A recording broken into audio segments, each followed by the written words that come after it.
Moi everyone and welcome to Finnish Plate. Quark is a popular Finnish dairy item. It's used in snacks and in recipes, and I've used it in my channel a few times too. I've always mentioned that a substitute if you can't find quark is to use fire yogurt. Sometimes you can find Eastern European quark, which I find is a little bit grainier in texture and taste is maybe not quite the same as the Finnish kind. So I thought I will show you how to make this Finnish style quark from scratch.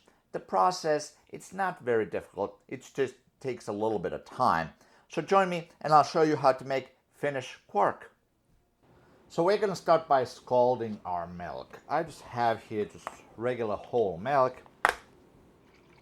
And I'm going to fill my pot over here. So this is about 1.5 liters of milk. And in here, I'm going to add 2 spoonfuls. I think these are large spoons. So I want to say that that's 3 tablespoons of milk powder. And now I'm going to add some calcium chloride in here. About a 1/4 teaspoon. Both the calcium chloride and the dry milk, they're going to help make a thicker end product. It also works if you're making regular yogurt. So now we'll just whisk it to make sure that the calcium chloride and the dry milk have all been dissolved in the milk. So we're going to heat this up to about 82 Celsius, 180 Fahrenheit. And then we're going to let it cool down back to room temperature. And at that point, we're going to mix in our culture. So again, scalding milk too is going to help denature those milk proteins. And it's going to help make a thicker end product. All right. Now my milk has reached temperature. I'm going to turn off the heat.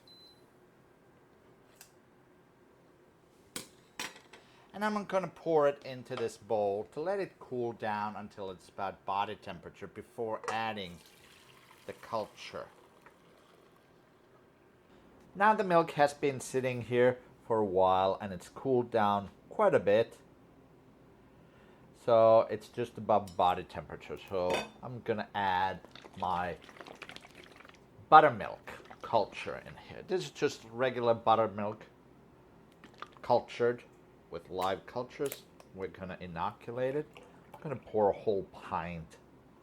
And we're going to mix it up.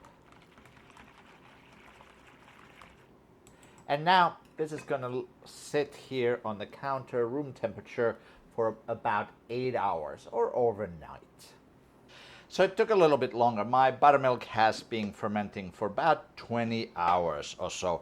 But you could definitely see how it got a lot thicker. So now what we need to do is strain this. I have here some cheesecloth, just a strainer, and a big bowl because this is gonna let go a lot of whey.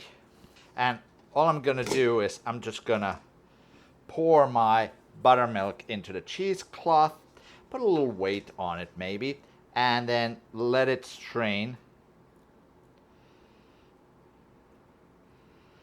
for again several hours.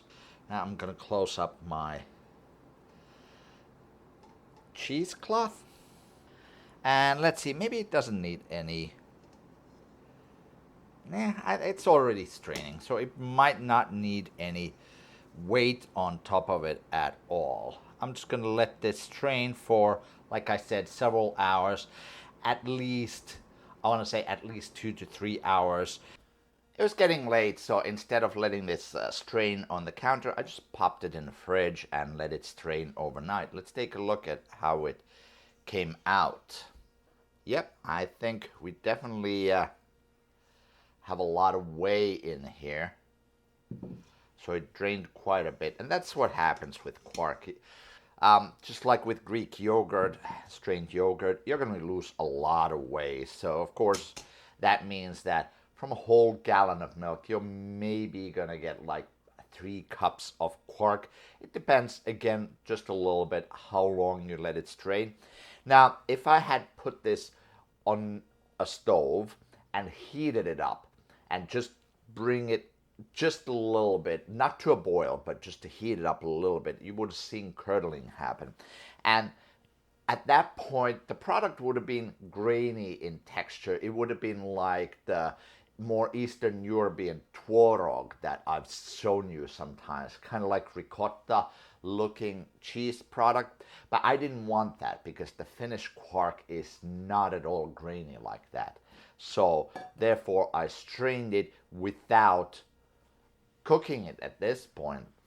And I've seen a lot of instructions online, even in Finnish, that tell you to cook it now, but in my experience, it makes a product that is just too grainy to feel like Finnish quark. Also, I feel that the taste is quite not as sour, not as tart when you do that than what Finnish quark is. So let's spoon this out of the bag and let's take a look at the texture.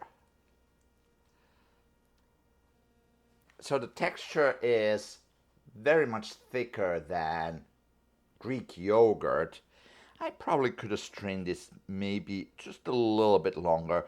Maybe adding a weight while it was in the fridge would have helped. But overall, I'm pretty happy with the texture. Let's taste it. Let's see if it has that sour tang that quark normally does. Yeah, especially on the back of the palate, it has a lot of that sourness that you're looking for in quark. So let's make a quick breakfast snack with the quark. And now I'll just add some cloudberry jam here to add a little sweetness. Quark is a great snack because, of course, it's very high in protein, and we know that protein is a great nutrient to have and to add in your meals too. You could definitely use this quark in a lot of recipes. I'll put a link to a recipe at the end of this video, for example, where you could eat it straight up like a yogurt.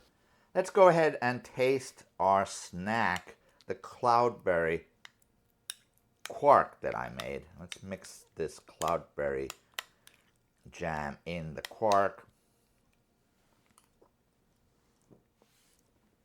In the stores recently, I've seen a resurgence of these really indulgent yogurts, which are really super thick. The reason why they're so thick is because they're made with cream and milk. But here's an alternative that you can use to make those really indulgent kind of yogurts. The texture is very similar to it. It's very thick in texture, so if you prefer a strained yogurt, this is a great alternative. It has a lot of protein in it because remember we added some milk powder into it, and of course we strained out the whey too. So it's a great addition, especially if you want to add some protein in your diet. If you're following the keto diet too, it's great as long as you don't add the sweet jam into it. You could definitely use some sort of sugar substitute like erythritol or something like that to make it just a little bit more sweet. But all in all, this is a great dairy item, pretty easy to make. And now you too can make one of the many recipes that I have on my channel using quark. So let me know in the comments, which one of the recipes did you make after making this quark? How was your experience making it? How thick did it come out? Because it varies a little bit how thick it comes out. It varies from temperature that you have, ambient temperature of the room, how long you strain it, overall conditions. There's a lot of variables here, which unfortunately you're just going to have to try it out. But try making this. I think you'll like it. And I'll see you next time on Finish Your Plate.